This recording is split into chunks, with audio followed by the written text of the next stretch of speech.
With functions, we don't always have to just input numbers. We could also input variable expressions. So in C, we have the function f, and we're going to input the variable expression 4x.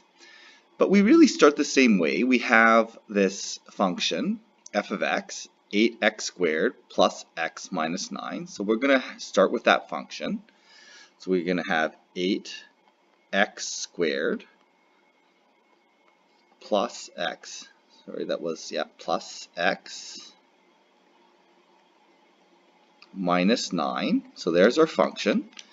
And I've put brackets in here just so that we can substitute our expression. So before we substituted a number into the expression, so f of -1 means we substitute -1 into the expression.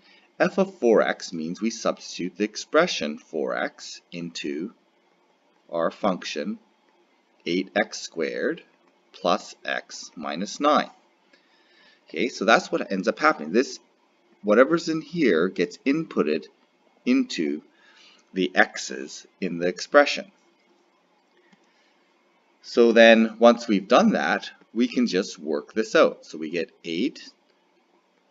4x squared is 16x squared plus 4x minus 9.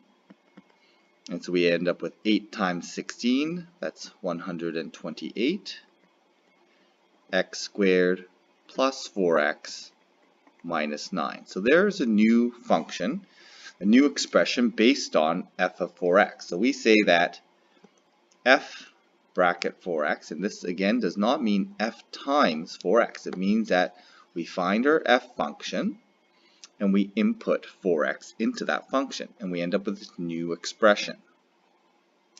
And we can do the same thing with g. We don't have to input numbers like we did here. We can input an expression. In this case, the expression is going to be x divided by 3. So we have 2x plus 3.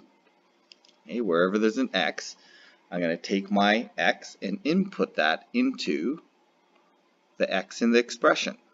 So we end up with 2 times x over 3 plus 3. And I can just simplify this. So I end up with 2x over 3 plus 3. And we say that our g of x function, or g of x over 3 is equal to this new expression.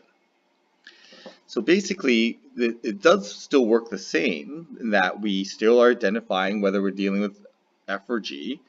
We then take the number or expression inside the brackets and we replace the x in the original equation. And then in this case, we calculate with numbers. Here we simplify the expression. We just simplify and combine like terms. Now, this is not something we do in grade 10, but later on we can write this as an ordered pair. Okay, and we can write this as an ordered pair as 4x, and then this is 128x squared plus 4x minus 9. And we can write it as an ordered pair like that. Now that looks kind of weird, but this is what we do when we are looking at these things in calculus. Okay, but at this point we don't really worry about that too much.